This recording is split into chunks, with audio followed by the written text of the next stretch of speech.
I never thought my marriage would come crashing down in such a dramatic and humiliating way.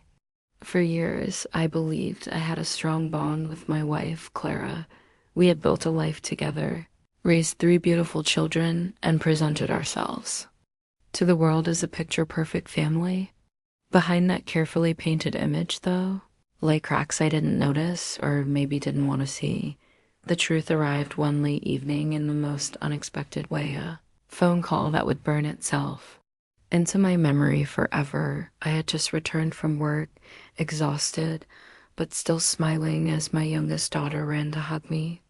Clara wasn't home yet, which was normal since she sometimes worked late. After dinner, while I sat in the living room with the kids, my phone buzzed. It was a private number dot. I hesitated but picked it up. A man's voice filled with arrogance and amusement spoke first. "Hey, buddy. You don't know me, but I know you. In fact, I know your wife a little too well."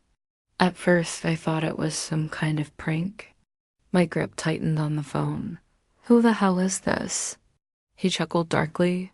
"Let's just say, I'm the one who's been keeping your wife entertained. And I should probably tell you something else." My heart raced. My mouth went dry. Paused for effect, then laughed louder. "Those kids you've been raising, they're not yours. They're mine. Every single one of them." My blood ran cold. I sat frozen, staring at the walls while his cruel laughter poured through the speaker. "You think you're a man?" he taunted. "You've been raising my kids while I've been enjoying your wife." She told me how pathetic you are, how blind, how clueless. He hung up before I could respond. I sat there in silence, my mind spiraling, my heart pounding so hard it felt like it would break my ribs. My children, sitting just a few feet away, were laughing, playing, and calling me Dad. And yet, a stranger had just claimed they weren't mine. That night, I didn't sleep. Clara came home late, and though I wanted to confront her, I held back. Something inside me whispered that this wasn't the time. I needed proof. I needed answers. I needed to be smart. The next morning, Clara acted as though nothing had happened. She kissed me on the cheek, rushed the kids to school, and left for work. But her smile looked different, now forced, nervous, almost like she knew her secrets were creeping closer to the light. I decided then and there I wouldn't confront her blindly. I would investigate quietly. I started with small things, checking her tablet, her laptop, even her email when I had the chance. At first, there was nothing. She was clever, wiping her tracks. But then, one evening, as she showered, her phone buzzed on the nightstand. Normally, she guarded it like a hawk, but she'd forgotten to take it with her. The message preview made my stomach drop.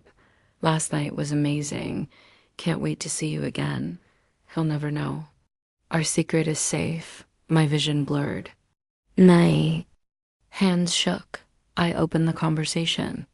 Dozens of messages, weeks of conversations, all filled with laughter, intimacy, and cruelty toward me. She and this man mocked me, called me pathetic, laughed at how clueless I was. One message broke me completely. "He thinks the kids are his. Can you believe it?" He's so dumb. I wanted to smash the phone, storm into the bathroom, and scream at her, but then something inside me shifted. The rage hardened into ice. If she thought I was clueless, if her lover thought I was pathetic, I would prove them both wrong. Not with anger, not with shouting, but with cold, calculated revenge. Step 1, DNA testing. I scheduled discrete paternity tests for all three children, swabbing their cheeks in the morning, pretending it was just part of a fun science experiment. A week later, the results arrived. My heart pounded as I opened the envelope. Child 1, 0% probability of paternity. Child 2, 0% probability of paternity. Child 3, 0% probability of paternity. I sank into a chair, numb. Not one of them was mine. I had raised another man's children for years. Every bedtime story, every scraped knee I bandaged, every school project I helped with, it had all been stolen. For me, but along with the heartbreak came clarity. Now I knew the truth, and now I knew exactly what I had to do. For the next 2 weeks, I acted normal, smiling at Clara, pretending I was busy at work, pretending life was fine, all while preparing my revenge. I gathered every screenshot, every text message, every DNA result. I contacted a lawyer. I quietly transferred funds, secured my own accounts, and prepared for the storm.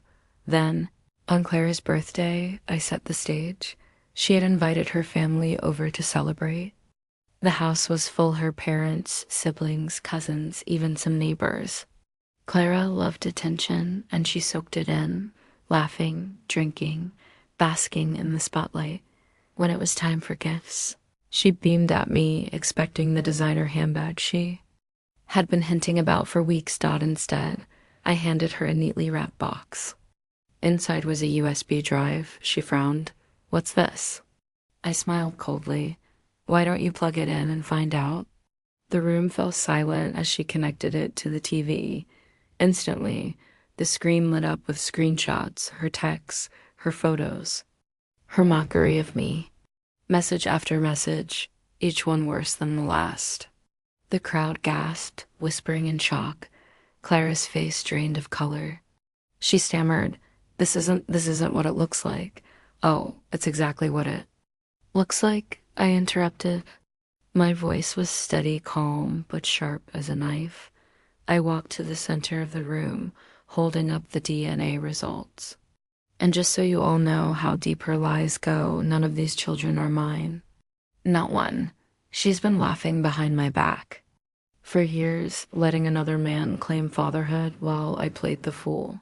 Gasps turned into murmurs, then into outrage. Her family looked horrified. Clara collapsed into a chair, sobbing, begging me to stop. But I didn't. "This marriage is over," I declared. "The house, the savings, everything will settle in court. But just know this, Clara. You thought you destroyed me.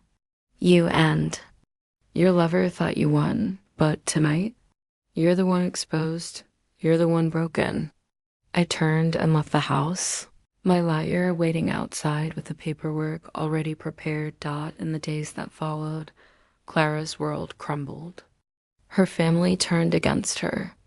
Her lover, when the truth spread, abandoned her. I filed for divorce, secured custody rights, and began the painful process of rebuilding my life. The road ahead wasn't easy. The children weren't biologically mine, but I still loved them deeply. And though the betrayal cut me like a blade, I promised myself one thing: I would never let Clara or her lover define me. They thought they had broken me, but in reality, I had shattered them. My wife's lover thought one phone call would destroy me.